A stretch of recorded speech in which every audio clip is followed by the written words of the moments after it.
Welcome to Acquisitions Anonymous. I'm Heather Anderson, one of your hosts. And this week it's just Bill and I, and we found a really cool company to talk about. It is post-operative medical compression garments and shapewear, a D2C Amazon e-commerce brand or company. It actually had some really interesting characteristics. It had an interesting mix of revenue, did some wholesaling. We got to talk about Brazilian butt lifts. It was really, really fun. I hope you enjoy the episode. Today's sponsor is Employer Flexible. And what Employer Flexible does is really function as a fractional HR department for your company or business. I've used them numerous times in putting together my companies. I've used them when I bought companies. I've used them when I started from scratch. And basically, when you're moving quickly or when you don't want to spend the time putting together your own HR department, benefits, all that kind of stuff, and you want to get the scale of being part of a larger group, you can reach out to Employer Flexible. And what Employer Flexible does is give you that buying power as if you're part of a bigger group and all that kind of stuff. And for me, I love working with them for numerous reasons. One is I know the owners and a lot of the staff, and they've always treated me super good. And then the second thing is I hate HR. I don't enjoy it at all. And this way I can know it gets done right.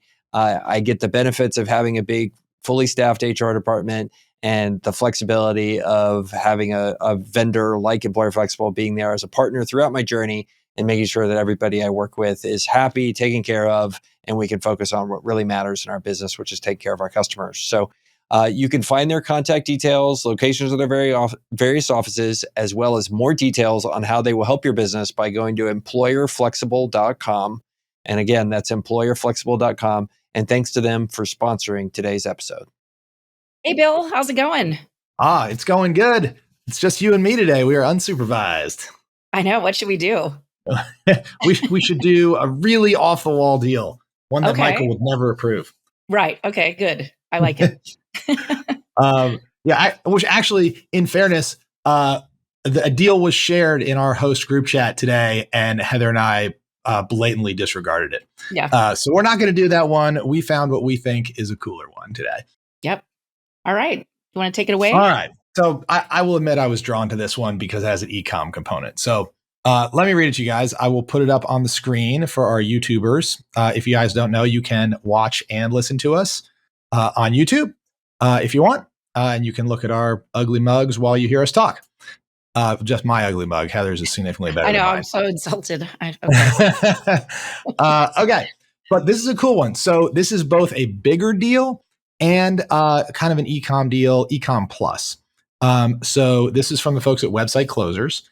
It is a post-op medical compression garments business. They do wholesale Amazon and DTC e-commerce sales, 31% retail and 70% wholesale repeat orders.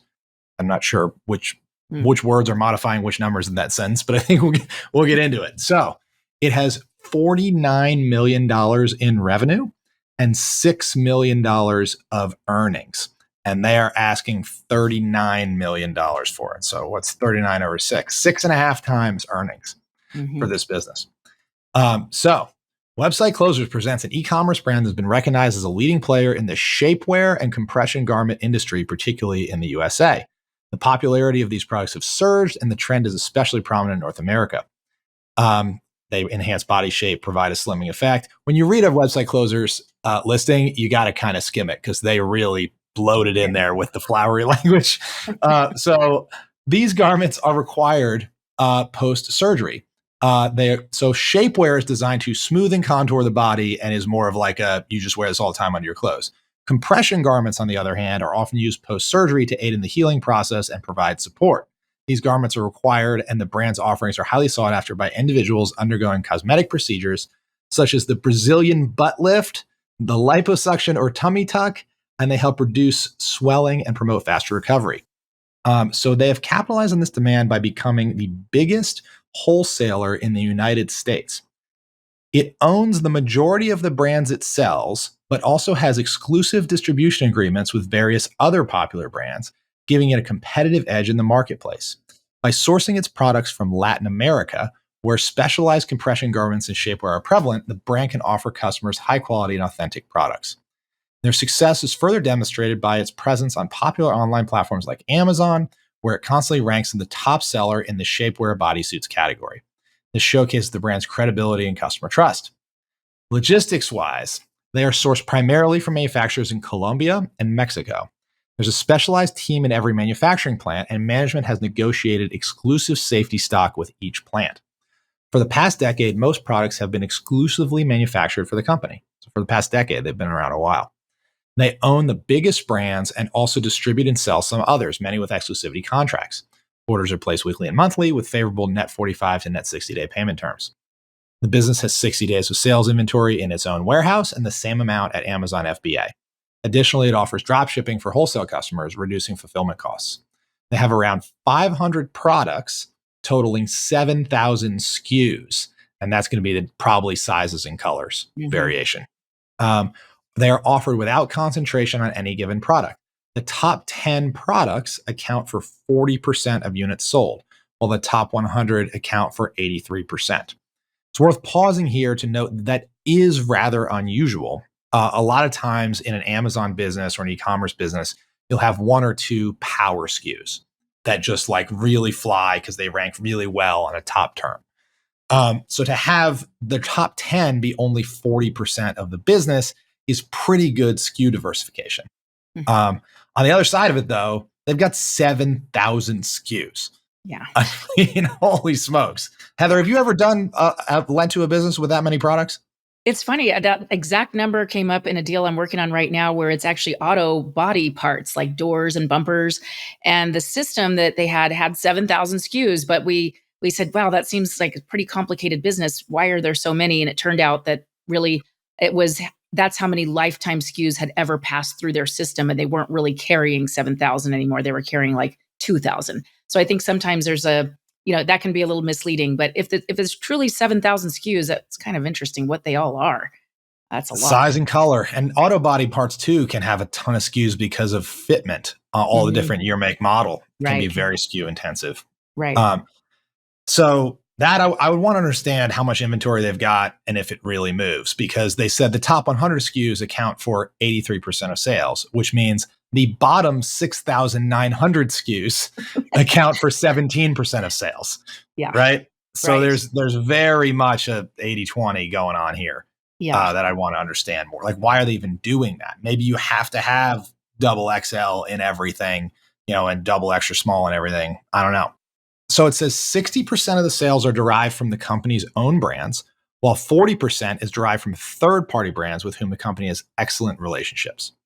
So let's break this down. So what they are doing is they're importing all of these shapewear products from Latin America, and then they are selling them, 60% of them, they're selling them under their own brands. There sounds like there's more than one of them, different shapewear brands. And then they've got 40% of them that they are either drop shipping or selling wholesale to other brands. So this would be third parties who started their own brand of shapewear and don't have manufacturing relationships in South America and just go to these guys. And these guys essentially pretend to be their manufacturer, right? Right. And kind of middleman it all the way through to South America, which can be a good business. It's not a great business if it's your only business, but when you've got it kind of blended with branded, that's not bad. So if I keep going, the company's wholesale channel accounts for 40% of its revenue, which is what we just said. The team has enjoyed an impeccable growth track record for 6 years, improving their margins every year. Blah, blah, blah. Over 1,400 registered wholesale customers spend on average $900 per order with a 70% repeat purchase rate. I would expect the repeat purchase rate to be pretty high because they're the supplier, right? Yeah, so the 30% of people that don't repeat, they went out of business, right?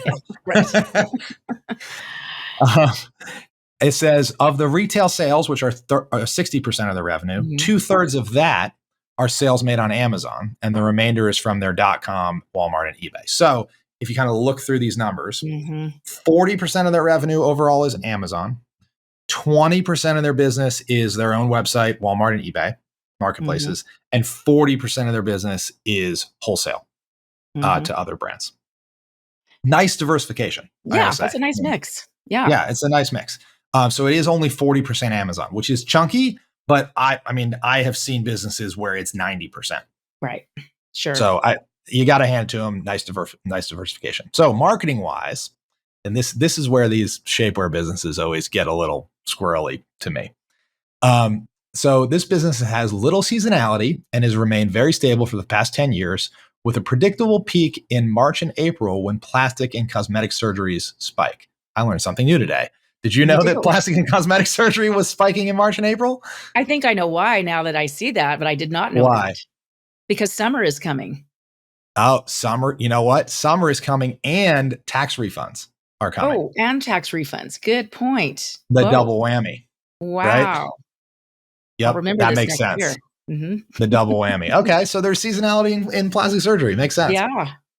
So it says they stock up their inventory by about 20% for that period. So a little bit seasonal, but not Not like much. insanely. Yeah. Doesn't sound like it.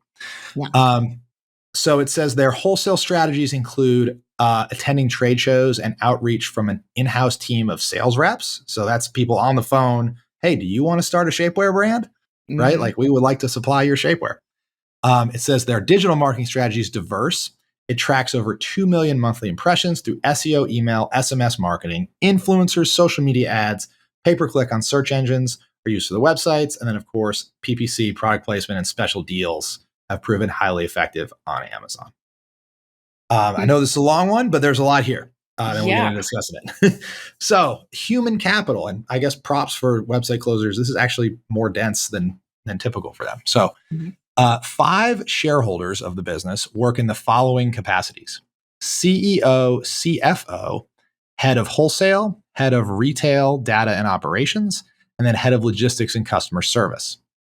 In addition to these 5 shareholders, who you got to believe are going to disappear on day one. Yeah. So on day one, you lose your, let's run them down: CEO, Yeah. CFO, head of retail, head of wholesale, head of logistics and customer service. That's a little Woof. scary. Yeah. That's a little scary. Yeah. That's a little scary. Yeah. So, in addition to these shareholders, there are 28 directors in middle management and 175 employees. Wow. They have in-house sales, in-house customer service, in-house marketing, in-house advertising, in-house creatives, in-house logistics, and middle management teams. They have all their operations, blah, blah, blah, is all done in-house. The team is highly specialized and talented, and each department head has been with the company for an average of 6 years. They have great culture, they have low turnover, and the future of the shapewear and compression garment market looks incredibly promising. That's the end. So Heather, that was a lot. What popped out at you? What do you think about the shapewear business? Well, I think the cosmetic surgery trend, and I like med spas, so it's kind of in that same category. I think this has got a great macroeconomic sort of tailwind. It's a growth industry. People are spending more money on these kinds of things. This is both compression garments like post surgical and shapewear, so I kind of like that too because it's not just only tied to surgery, although it seems like it's sort of primarily driven that way. I had no idea that there was seasonality. That is really interesting. I'm gonna look into that and try to learn more about why that is. And the 7,000 SKUs. The more I thought about that, I know that the doctors, when they recommend compression garments, they recommend a particular strength and a particular type. Depending on where the surgery was done on a person. So I Yep. can see where there's a lot of little products in there that you've got to be able to carry in order to satisfy this is the place where this particular surgeon refers their clients or whatnot. So I think it's a really cool company. I mean, it seems like it's been around a long time. They're at scale. They're the largest wholesaler. They've got diversification in their channels. I like it a lot, except the one thing I didn't like was all 5 of those people as your sellers that are probably departing. That's kind of Yeah, scary. Really that scary. scares me. When I think about the SKU mix, they've got their top 100 SKUs are 83% of the business, and their bottom 6,900 SKUs are 19% of the business, or 17% of the business rather.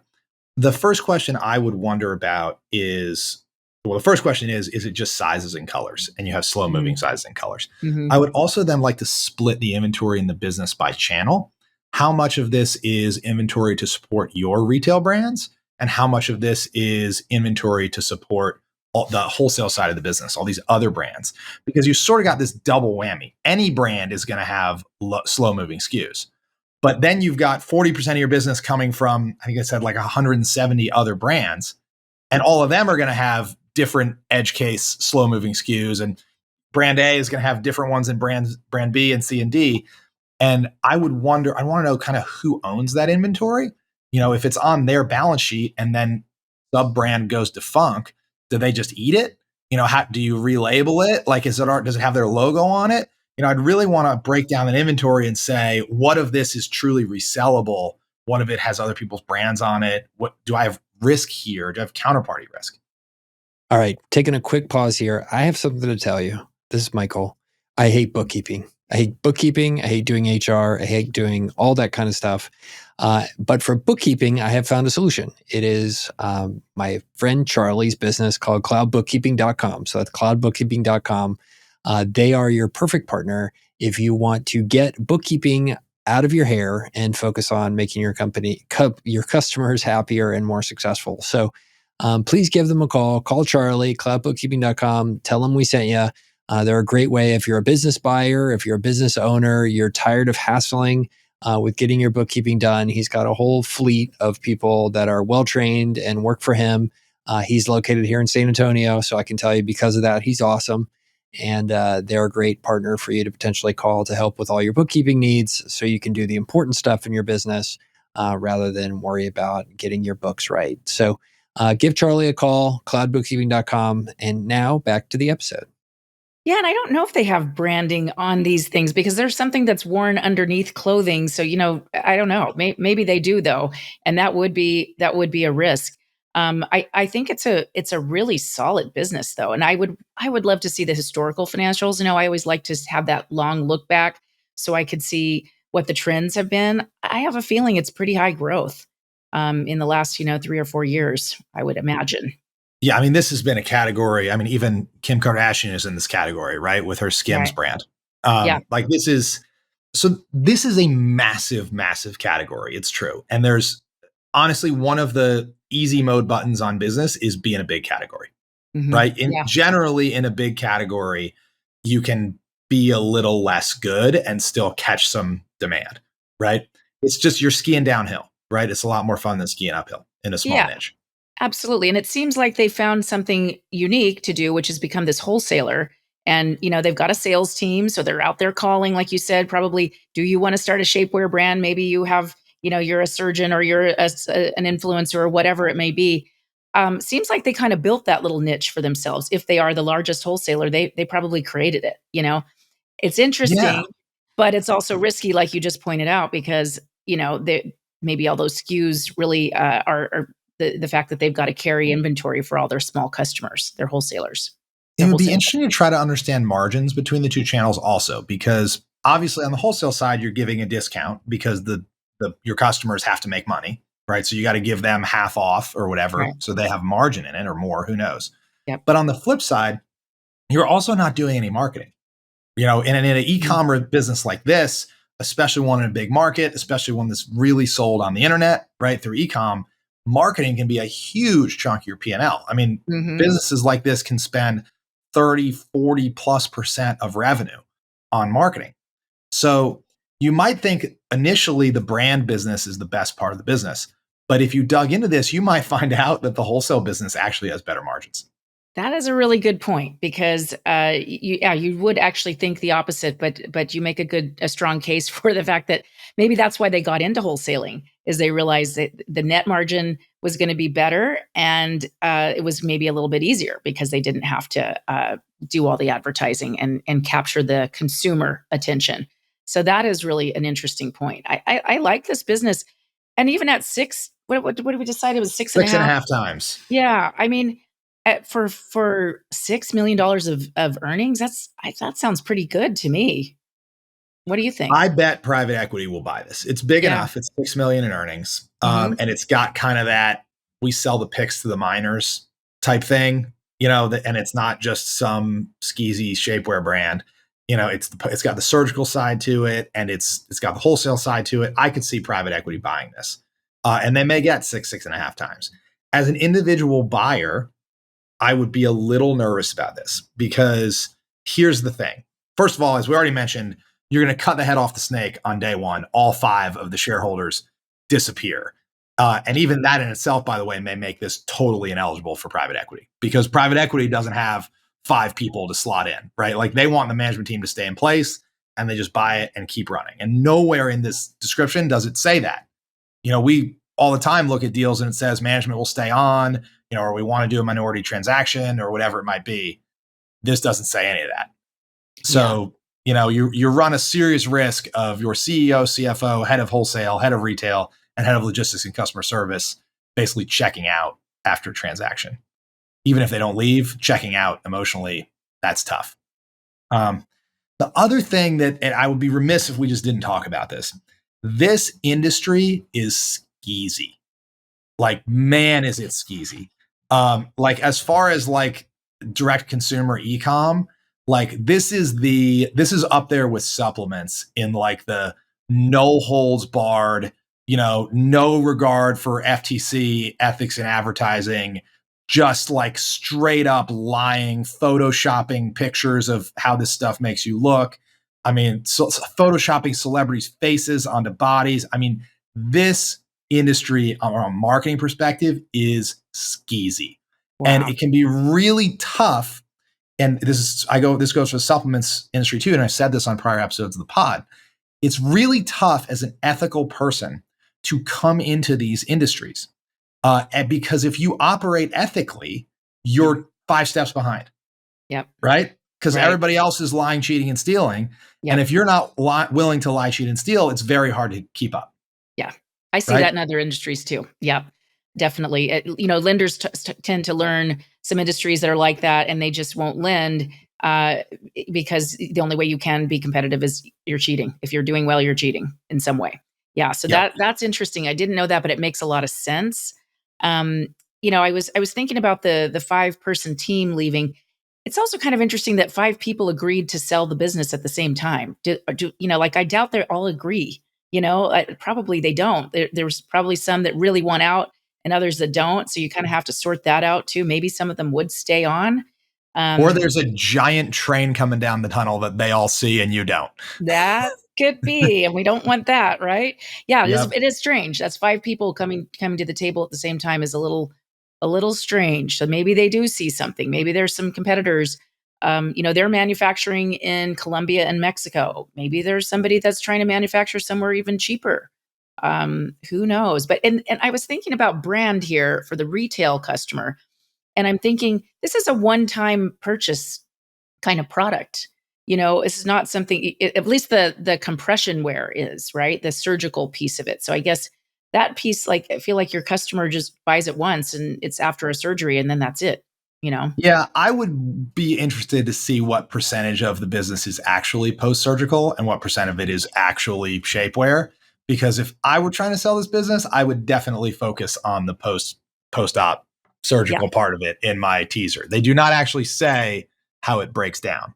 Right. And also you never know, like people who have Brazilian butt lifts are probably interested in ongoing shapewear as well, right? Like these are the types of surgeries. These are cosmetic surgeries, right? And so the people that get them are interested in appearance, right? So they're probably you're probably building a really good list of shapewear customers from your post-op surgery customers. Well, that's a good point. Right. Yeah, that's a really good point. And yeah, the Brazilian butt lift, that's a thing. That's a big deal. I'm sitting down right now, but otherwise you would be able to see my Brazilian butt lift. Did you do it? Impressive. Okay, good. Yeah, it's pretty good. I read once about it. I was talking to a friend about the Brazilian butt lift, and I read that you can't even sit down like for the first month after surgery, like in a chair. So it's like lay on your face or stand, like those are your only choices? I don't know. It sounded like hell. Really awful, but you can't sit. Beauty is pain, Heather. That's what they tell me. Tell me about it. Yeah, I know, but not that kind of pain. That's a lot. That's a lot. I got to be able to sit. The other thing that I would have questions about, and if Michael were on here, this part where he would say, I will bet you 10 Chili's gift cards that these owners are from Central America and have history in Colombia and Mexico. Because it sounds like they have really tight relationships with these factories. It sounds like they've got employees on the floor at these factories. The first question I would ask in diligence, by the way, is do any of the stockholders of this business have any outside business relationships or equity or anything in these factories, right? And I think you will find out that maybe these same guys own the factories and they just want to sell you the brands. Red light, right? Why do they Yeah. Why do they want to be in one part of the value chain and they want you in the other part of the value chain? Yeah. So I would, and like suddenly, like, I'm white guy from Charlotte, North Carolina. I show up in Colombia and I leave with a bag over my head. You know what I mean? Like, it's like these might not be transferable This is not good relationships. for you. Yeah, this is not a good business for you, Bill. Sorry. Yeah, it could be scary. Yeah, actually, it really could because there's a reason they established those relationships in those two countries. And you're right; they probably speak the language and they probably come from there. At least some of them. So and if you don't do either of those two things or both, it may not be a good idea for you to be in this business. Yeah. And this is, I mean, talk about diligence, by the way. If you don't go to Colombia and Mexico as part of diligence, you are a Yeah, fool, right? I right. mean, you need to understand this deeply, what's going on. Yeah, who you're working with over there. Yep, absolutely. I mean, you might Absolutely. get there and it's like a human rights violation in that factory and you go, whoa, I want no part of this. Yeah, right. Right. Right. Yeah. You got to see that with your own two eyes. Yeah, Um, very interesting. if I had to bet that if we sign an NDA and got the financials of this business, I would bet that you saw their retail business pop, and then their wholesale business follow, and their retail business start to decline. Like I basically bet you see them trying to move from the retail side into the wholesale side, and it's because of the dynamic I talked about before that the marketing in this category is an absolute knife fight. Absolute Mhm. knife fight. And so if you have the means of production, what you do is you go, I know, I'm going to outsource the knife fight to all these morons, right? Like let's sell picks to the miners. Let's let them create 40 different shapewear brands, slug it out. Doesn't matter who wins because we're selling to all of them, right? Right. And 5 of them will win and get big, and we'll make a great margin anyway, and not have to run Facebook, like do all that stuff. I'm going on to Amazon right now just to look at compression garments. And yeah, it's just, pages and pages and pages and different, parts of the body that they'll cover. And, you wonder how many, since they've got that wholesale channel, they probably manufacture several of these brands, that they probably represent a lot of what I'm staring at here right now. Um, and you're right, the retail side would just be a grind. And that's probably why they got into the wholesale in the first place. Yep. Okay, so you're going to forgive me because I am going to share this on the screen, but it just illustrates the skeeziness of this industry. So I just searched on Amazon for compression garment Brazilian butt lift. These are photoshopped like crazy. Like, look at Yeah. these. Like, Yeah. this Look at is the waist. insanely photoshopped. Yeah. Right. Like, come on. Yeah, right. It's not Like, even look at the this same one. This person. is Yeah. insane. Yeah, that's funny. Right. And so, like, if you're not like, This is what you're gonna look like. Yeah, sure. these are 100% photoshopped, right? Yeah, So if you are not willing to Photoshop, you're going to get smoked, right. right? And look how competitive too this is. They're all the same, right? They've got thousands of reviews, some of them. Mhm. Notice they all, and this is another thing that's interesting about this category. I'm on the front page here. There is not one product that has more than 4.0 stars. So if you look, like, this is actually fairly uncommon for a category on Amazon, Huh. which is basically this stuff doesn't make you look like the Photoshop photos, is what this No. is. Like, I mean, everybody that shops on Amazon, like a 4.0 or a 3.9 is not good, right? And it's Mhm. really not good in a cutthroat category like this, where Yeah, probably 60 to 70% of the reviews are fake 5 stars. So right. what percentage of the real reviews are 1 stars, Yeah, right? In right. this category, this is a knife fight. Like, this is brutal. This is people promising things that don't happen. I mean, and I'm not going to go on Instagram, exercise to the listener. Go on Instagram and search for these type of ads and you will see what I'm talking about. Yeah, Photoshop, Photoshop, Photoshop. I mean, it's selling hope, that it's selling lies to people. yeah, So sure. Yeah, makes a ton of sense. So they had a tough time in that part of the category, and they found the wholesale category easier to kinda let their customers sort of dive into that pool and fight that out. And you're right, the ones that don't repeat just went out of business. They gave it a try and they stopped.